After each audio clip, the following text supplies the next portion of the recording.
The dive watch, probably the undisputed king when it comes to popularity and style of watches out there on the market. But despite its popularity, when contrasting it with the people that actually scuba dive, in 2018, there was only 2.85 million people that did it. In 2017, when looking at the actual amount of commercial divers out there, 3,380 only.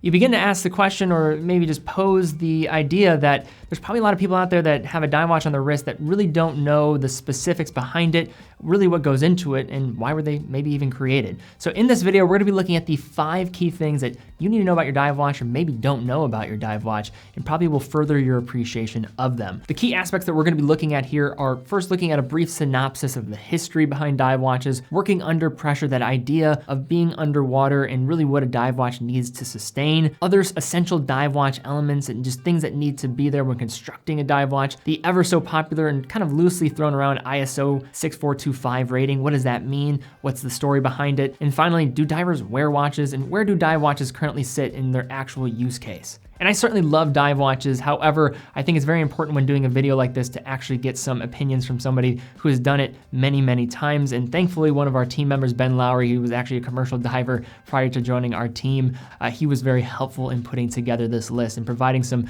actual real world use cases of actually diving with watches. And he's a huge enthusiast as well. So a quick shout out to him, and know that you are gonna get some nice firsthand experience about what it really takes to dive with a watch. And before we jump into this video, just to call out a few awesome dive watches on Baldassarre.com, starting at the affordable end. These are non-ISO dive watches, but still fantastic ones, and will do absolutely the job. And as looking at Orients with, say, the Kano, very legible, high contrast, things that we're gonna certainly talk about a little bit later in this video, as well as some really solid lume. And then looking at a watch that has some true diver credit in the realm of actual divers out there, looking at the Marathon Government Search and Rescue. These watches are actively used by military personnel. Their use of tritium is fantastic in looking at underwater environments. It is a really strong use case and application to using that material. And if you're looking for a watch with great pedigree, as well as some real looks that match what a dive watch should be, Marathon is certainly a great one to look at. TeddyBaldassarre.com, full authorized dealer of all the brands we carry, full factory warranty, so if something goes wrong, you're completely covered and you don't have to pay the bill for it. And finally, 9 out of every $10 that we generate is right back into the content that we're creating, so we can do more things like this.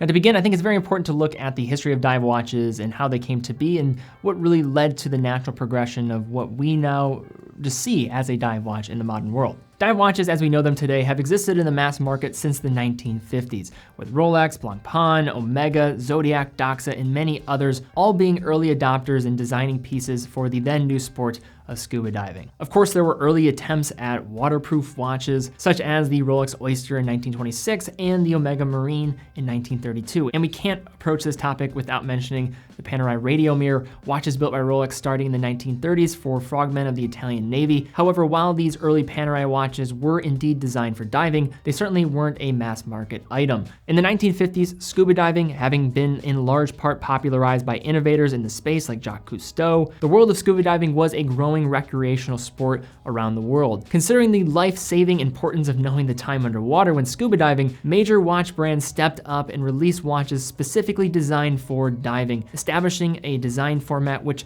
is much unchanged today. And without getting too deep into the raging debate of who was first, who invented what, I think it's fair to say the Blancpain 50 Fathoms, Rolex Submariner, Omega Seamaster, and Zodiac Seawolf were all early entrants into this world of the new genre of watches. It's also fair to say that most, if not all, people who bought these early dive watches purchased them for their intended purpose, to go diving, rather than the idea of some James Bond-like utility or the perception of luxury. Now, over the years, while much has changed in terms of watch technology, diving watches are, as a rule, much unchanged. All of these aforementioned watches are still around, generally being easy to recognize when contrasting with the latest variations from the originals. Yet with this popularity of dive watches, the idea that really just persists is, what really makes a dive watch at the end of the day? The most important and difficult thing a dive watch has to do is to simply survive the sometimes immense pressure inherent in the underwater environment. Is any watch with a decent water resistance really a dive watch? It all sounds simple enough. Seal up a watch case with some gaskets, maybe a little silicone lube, and over the side to Davy Jones' locker you go. But engineering a water-resistant watch is tougher than it seems. It's a fact proven by the legions of flooded watches out there, even from reputable brands. So what gives?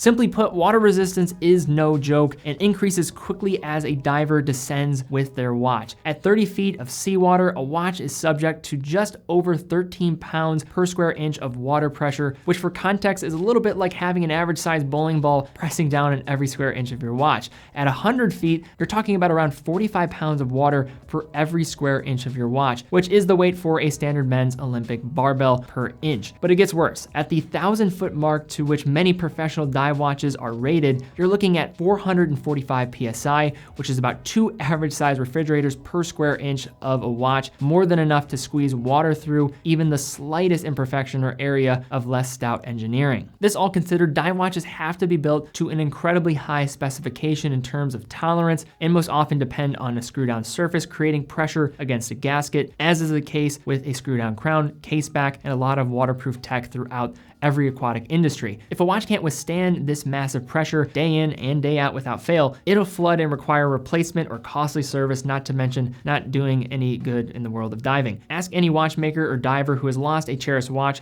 to the salty sea, and they'll tell you water pressure is nothing to mess around with. Now, of course, looking at water pressure and being able to sustain itself underneath water when doing dives is certainly at the top of the list in terms of qualifications to be classified as a dive watch, but there's much more involved in the equation. In terms of a dive watch's general design, the diving itself, boats, and the undersea world are anything but gentle on a watch. So watch crystals must be tough to prevent scratching, and bezels have to hold their position and remain legible despite knocks and scratches. Crowns should be screwed down, be stout in their construction, and protected by case architecture like crown guards whenever possible. And while this might seem obvious, dive watch dials must be highly legible, perhaps more than almost any other genre of watch, simply because of the conditions underneath the water's surface. If the water is murky, as it usually is, or the amount of light in general is low, or both, the highest contrast, easy to read, most lume-rich dials tend to be the best. And of course, style counts, but the signature watch designs which have withstood the test of time on divers' watches share a lot in common. Lots of lume, high contrast, almost always white indices and hands against a black or dark blue background or surface, simple geometric shapes, and low clutter overall. A large minute hand, which is also easy to distinguish from the hour hand, is also nice as it aids in reading essentially the elapsed minutes on the bezel, another important feature that we'll get to in a moment.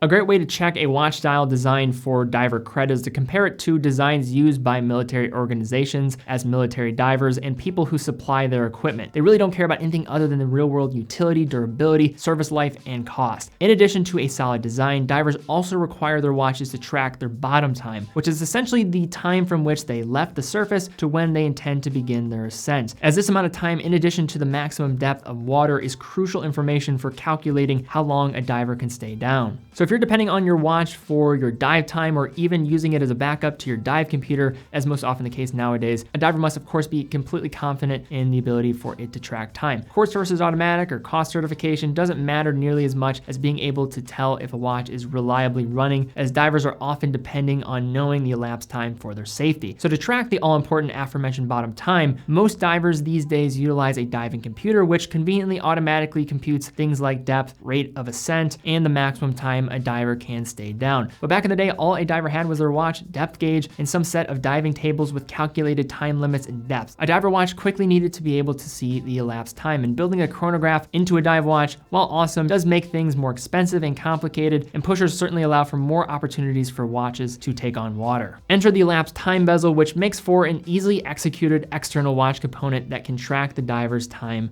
underwater. Now, a diver simply will just need to align the zero marker on the bezel with the minute hand, wherever it may be, and off you go. And then you'll be able to see the corresponding time in which you are underwater. Of course, you will see internal bezels, among other things of tracking elapsed time. And of course, there are different orientations of using a bezel, whether it's internally set or externally set, but the external elapsed time bezel is perhaps the most straightforward, durable option out there for an analog watch. In addition, for non-divers, it's a great way to measure short periods of time in your daily life, and I actually find it more convenient than even a chronograph when I'm going about my day-to-day. Another important note is, of course, going to be the straps, because a dive watch is only as good as the one that's going to be able to stay on your wrist.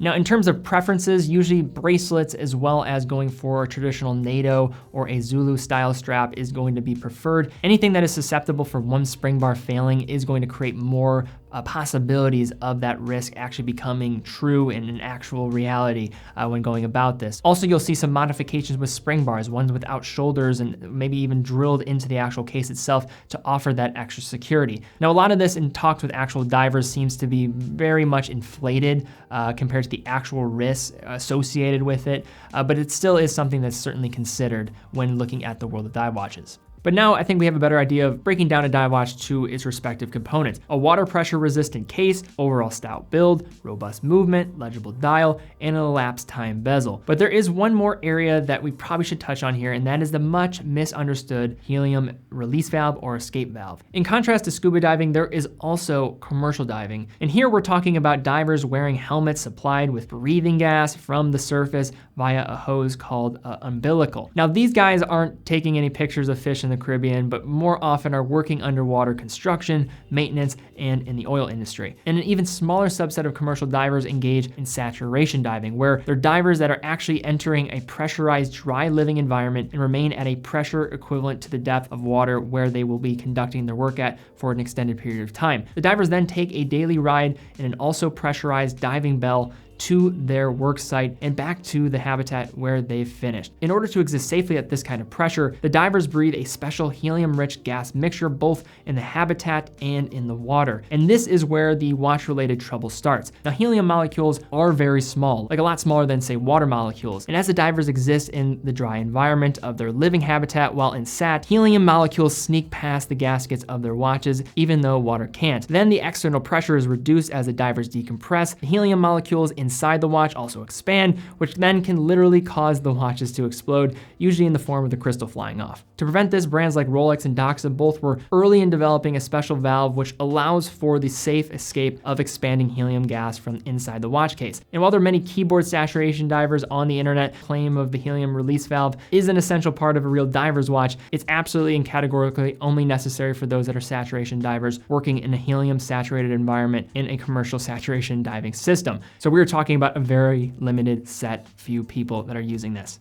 Now, opinions aside, getting into the objective realities of what constitutes a dive watch, the best way of going about it and navigating it is looking at the ISO 6425 standard. And you probably have heard ISO get thrown around quite a bit. Maybe you don't know what it means, so let's take a closer look at what it does actually mean. So ISO, or the International Organization for Standardization, does pretty much exactly what it sounds like it would do, pulling together specifications from standardization organizations in 165 member nations to create a singular source for standards for everything from medical devices to information security to what constitutes a real dive watch. First published in 1982 and last updated in 2018, ISO 6425 states, quote, "A dive watch should be designed to withstand water depths of at least 100 meters and needs to be equipped with a secured measure system to indicate diving time, which is visible in darkness." If you're interested, the documentation of 6425 is many pages long, full of legal language of what defines the minimum standards for qualification as a diving watch in incredible detail. Suffice to say, you need at least 100 meters of water resistance, resistance to shock, resistance to temperature in both high and low, visibility in complete darkness from 25 centimeters away, and of course, a way to track elapsed time such as a bezel or integrated stopwatch feature. And while many watches that are not ISO certified still make for solid dive watches, such as many entry-level Orient watches like the Komatsu, the Kano, or the Mako and Rays, ISO 6425 is a great place to start for really understanding what traits are important for a dive watch. So now that we've looked at pretty much almost everything in regards to dive watches, I think it's important now to see where dive watches sit currently in the world of diving, and are they actually used by divers today? When looking at early dive watches, they were designed as a direct response to the market, where new entrants to the world of scuba diving required watches to track their time underwater to avoid life-threatening issues like running out of air or risking decompression-related problems. At the time, all a diver really needed to track was their maximum depth and bottom time, which is accomplished by the use of a diving watch capable of measuring elapsed time, as well as a depth gauge, both of which were typically worn on the wrist. Now, from the very beginning of scuba diving all the way to the 1980s, this pretty much was how diving was done, with a watch, depth gauge, and set of diving tables to calculate how long a diver could remain at a great depth. Yes, back in the day, divers did math. However, as times changed and the influence of the digital computer tech pervaded nearly all aspects of daily life, diving also changed, ultimately becoming safer thanks to the now ubiquitous diving computer. Released to the mass market in the 1980s, digital diving computers revolutionized scuba scuba diving. With wearing a diving computer, all a diver really has to do is enter the water, and the computer does everything else, calculating and informing the diver of when to ascend, how much breathing gas remains, their depth, and other risks, effectively spelling the end to the dive watch's practical scuba use. These days, the chance of seeing a watch on a dive boat is actually relatively slim, though some divers wear them as backup to their computer or simply for nostalgic value. The military, though, still often makes divers wear watches, and many commercial divers wear watches not because they have to, but simply to track the time of day of their particular workplace. So simply put, dive watches aren't required or needed as much as they once were, and most divers, in fact, don't actually use them in their intended purpose. But when looking at the standards as well as the specifications required of a dive watch, it makes total sense why they're so popular. If they're good enough for these incredible depths, imagine what they could do on the wrist of somebody in an everyday environment.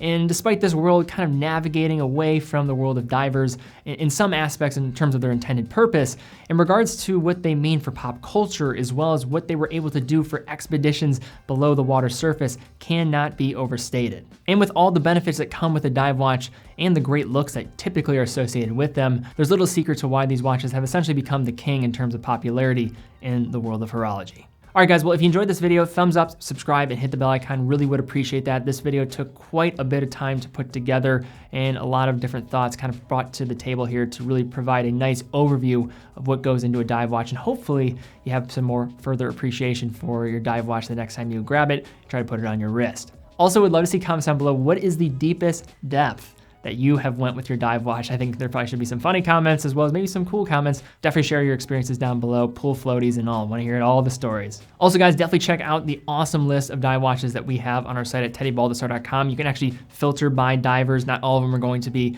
meeting that ISO 6425, and now you know what that means. So definitely go check it out on teddybaldassarre.com. Full authorized dealer of all the brands we carry, full factory warranty, quick and fast fulfillment, dedicated customer support here in the United States, and 9 out of every $10 that we generate goes right back into this content that we're creating. Also, be sure to follow my Instagram as well as the Second Review channel. We're releasing another 3 to 7 videos on that channel every single week, so it's a great way to get even more watch content sent right to you. But guys, thank you again so much for watching. Be well, and I will see you all very soon.